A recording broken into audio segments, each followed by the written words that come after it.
Ultimately, what I want to point out in this video is that whether you choose to leave or to stay with your partner, you want to make sure that the decision is made from a place of clarity and peace of mind instead of self-sabotage, insecurity, fears, past trauma projected onto the situation. Hey guys, Eva Thompson here. Welcome to this channel today. I want to address the RJ sufferers out there that feel to some extent that if they actually overcome RJ and are at peace in their relationship, then they feel like they're betraying themselves, they're betraying their values, they're betraying their beliefs. And somewhere inside you might be thinking, if this is you, that I do want to overcome RJ. A part of me does want that. I do want to be with my partner, but I feel like I'm not staying true to myself. And I feel like I have to accept their past or agree with it in order for us to be together. And that's a very difficult place to be, because the truth is you don't have to accept your partner's past or agree with it in order for you to be with them. I've talked about indifference a lot in other videos, right? So overcoming RJ doesn't mean loving your partner's past or agreeing with it or accepting it. It's more about becoming indifferent towards it, right? It's not about loving it or hating it. Those are both strong emotions that will give it power either way. But becoming indifferent is where you want to be. Now, I do want to elaborate a little bit on this way of thinking because people have come up with some very valid points. Essentially, when I say becoming indifferent, what I mean is realizing that although your partner made choices, or even if you want to call them mistakes, that you do not agree with, recognizing on an emotional level that they are not that person anymore. And it also has nothing to do with the relationship that you are in today. There are three main reasons why people resist this way of thinking, and I want to go over them with you because just through working with clients and obviously my own experience through this, I've noticed these things and I want to point them out. So if this is you, maybe it'll help you. The first reason why people resist this way of thinking is because they themselves are a perfectionist. So many RJ sufferers suffer from perfectionism, right? Wanting to be perfect. A lot of RJ sufferers are very successful in their careers and their jobs. They're very organized. They're also very hard on themselves, okay? So automatically, whether you see it clearly or not, everything in our life is a projection of how we feel inside in one way, shape or form. So in this case, what I've seen come up for a lot of people, and I think for myself as well when I was struggling, if you're a perfectionist and you judge yourself and you are hard on yourself so you can get to where you want to go, automatically that's going to be projected onto the people closest to you, specifically your partner. Okay, so it's okay to do this, or I guess it gets results if you do this in work. If you're a perfectionist, if you're hard on yourself, if you're very disciplined, if you're organized, like that's great, but try and apply this way of thinking to a human being and it doesn't work because no one is perfect. I mean, people say it all the time, but we forget about it. No human being is perfect. No human being was meant to be perfect. So if you are someone that is a perfectionist and is hard on themselves, then just be aware that you might be projecting that onto your partner.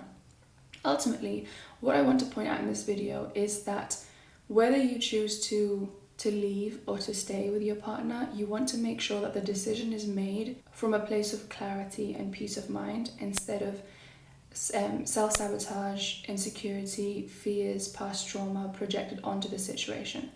So I want to mention first why people resist this thought of indifference and this feeling of indifference towards their partner's past. But I do encourage you to work on RJ either way, because you might find out that once you work on your own issues, that you can find that compassion for your partner and you can understand that they were in pain or maybe they made a mistake, or just generally where they were coming from. Maybe you had a different upbringing.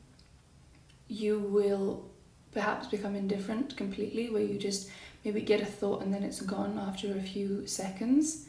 Or maybe you will choose to leave the relationship. And this brings me on to the second reason why people resist this way of thinking. And it's because maybe you're just not compatible. Maybe you do have different values and beliefs today, but If this is what you are thinking and this is what you're leaning towards, I would encourage you to be aware of making this decision based on who your partner is today and not who they were when they made these mistakes or they made these choices that you don't agree with, okay? Because as an RJ sufferer, so many people compare who they are today to who their partner was in the past, and that's not fair. If you today are certain that the values and the beliefs and the morals that your partner has today, not a year ago, not 5 years ago, not 10 years ago, but the morals and values that they have today and where they want to go in life and their goals, everything, if that doesn't align with yours, then maybe it's just not the right match. Maybe you guys just are not meant to be.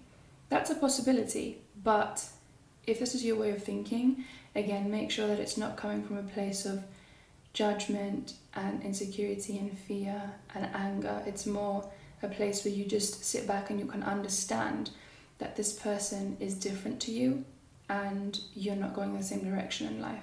And the last reason why people resist this way of thinking when it comes to indifference towards your partner's past is because they are afraid that if people find out what their partner did, they're going to be judged. Their partner will be judged and they will be judged.